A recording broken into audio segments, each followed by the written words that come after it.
علیکم ورحمۃ اللہ وبرکاتہ۔ تو چلیے آج ہم بسم اللہ ہسٹری کا جو ہے لیسن، فورتھ لیسن جو ہمارا چل رہا ہے نو آبادیات اور مراٹھے، تو اس کا جو ہے ہم نے اس سے پہلے کے جو لیکچر میں ہے 4.1.1 اس کی معلومات حاصل کیے تھے۔ ہم نے دیکھا تھا کہ مراٹھے اور پرتگالیوں کے درمیان کے تعلقات، ٹھیک ہے، اور ہم نے اس میں یہ دیکھا تھا کہ مراٹھے اور پرتگالیوں کے درمیان جو تعلقات تھے ان کی نوعیت کس قسم کی تھی؟ لچکدار، یعنی کہ کبھی وقت ضرورت ان میں آپسی اختلاف ہوتا تھا اور کبھی وہ ایک دوسرے کی مدد بھی کرتے تھے۔ لیکن آگے جا کر کیا ہوا تھا کہ پرتگالیوں نے مراٹھوں کو پیٹھ پیچھے دھوکہ دینا شروع کر دیا تھا، یعنی کبھی وہ انگریزوں سے مل جاتے، کبھی سدھیوں سے مل جاتے، اور کبھی جو ہے عادل شاہ سے۔ تو یہ تمام چیزوں سے شیواجی یہ ہو گئے، مطلب شیواجی کو بہت زیادہ ناراضگی ہوئی، اور اس کا نتیجہ یہ ہوا کہ مراٹھوں میں اور پرتگالیوں میں تنازع بڑھ گئے، اور ان تنازعوں نے آخر جو شکل اختیار کی تھی وہ تھی جنگوں کی۔ تو یہ پرتگالیوں کے ساتھ جو جنگیں اسٹارٹ ہوئی تھی تو وہ شیواجی مہاراج کے دور سے لے کے آگے سمبھاجی مہاراج، پھر شاہو مہاراج، اور پھر اس کے بعد ہم نے دیکھے تھے چیماجی اپا، جنہوں نے وسیق میں پرتگالیوں کو شکست دی تھی۔ تو اس طرح سے مراٹھے اور پرتگالیوں کے درمیان تعلقات رہے ہیں۔ آج ہم کو جو آگے اب معلومات لینی ہے کہ اب یہ جو ہے مراٹھے اور جو ڈچ ہے ان کے آپسی تعلقات کیسے تھے، ٹھیک ہے، بہت ہی آسان ہے، بس تھوڑا سا سمجھتے چلیے آپ لوگ۔ تو اس میں کیسا ہے دیکھو، ڈچ اور مراٹھے ان میں آپسی تعلق کہاں پر آیا، تو یہ کیسا ہوا، کہاں سے ہوا ان میں کانٹیکٹ آنا اسٹارٹ ہوا؟ تو یہ وینگورلا کا جو ایک مقام تھا وہاں پر ڈچوں نے کا جو تھا گودام تھا، تو اس کی وجہ سے وہاں سے شیواجی اور ڈچ ان میں آپسی تعلقات قائم ہوئے، ٹھیک ہے۔ تو اب یہ یہاں پر جو ان کی جو گودام تھا ڈچوں کا، تو اس میں نا ان کو یہ اس تجارت میں ان کو بہت زیادہ فائدہ ہوتا تھا، وہاں پر ان کی جو تجارت ہوتی تھی وہ بہت زیادہ منافع بخش تھی، اور 1649 میں وہ اسٹارٹ ہوئی تھی، ٹھیک ہے، اور ایک دم اسٹیبل ہو چکی تھی۔ لیکن آگے جا کر کیا ہوا کہ جو ان کی جو ڈچوں کی جو تجارت چلتی تھی وہاں پر، تو اس کے پڑوس میں ہی ایک مقام تھا کڈال، وہاں پر شیواجی نے حملہ کیا۔ اب یہ جو پڑوس میں حملہ کرنے کا نتیجہ کیا ہوا کہ یہاں پر جو وینگورلا مقام پر ڈچوں کی تجارت تھی اس پر اس کے منفی اثرات پڑے۔ کیسا ہوتا ہے دیکھو کہ جو تجارت کا جو کام ہے آس پاس کے علاقوں سے چلتا ہے، تو اگر ہمارے آس پاس کے علاقہ اگر پریشانی میں ہو تو وہ تجارت کے لیے نہیں آئیں گے، اور نتیجہ کیا ہوگا؟ تجارت پر اس کے منفی اثرات پڑیں گے۔ تو وہی سیم یہاں پر ڈچ کے ساتھ ہوا، ٹھیک ہے۔ پھر اس کے بعد والا نیکسٹ ون جو پوائنٹ رہا ہے کہ سورت صوبے دار کو مدد سے ڈچ کا انکار۔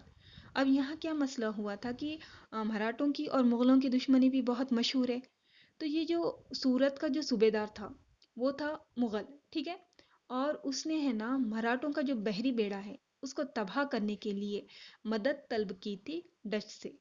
ڈچ لوگوں کو کہا تھا کہ اگر آپ ہماری ہیلپ کرتے ہیں تو ہم اس کے بدلے میں آپ کو یہ دیں گے وہ دیں گے، لیکن ہم کو مراٹھوں کا بحری بیڑا تباہ کرنا ہے۔ لیکن یہاں پر ڈچ جو ہے انہوں نے اس سے انکار کر دیا۔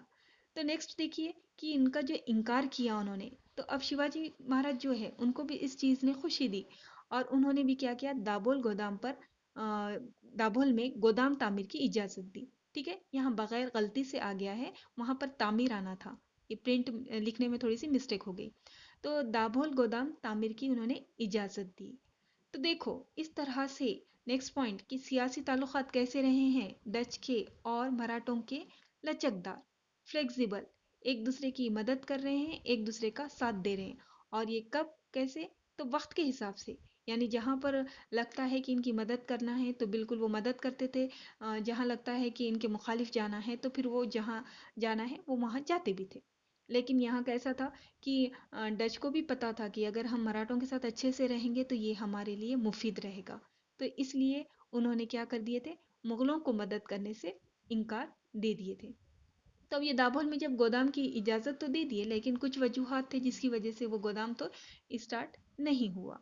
پھر آگے جا کر جو ہے ان کی جو ڈچ ہے ان کی ایک خواہش تھی کہ انگریز جو ہے ان کے خلاف جو ہے مراٹھوں نے مدد کرنا، ایک ایسی ان کی امید تھی یہ، لیکن مسئلہ جو ہے کچھ زیادہ آگے نہیں بڑھا۔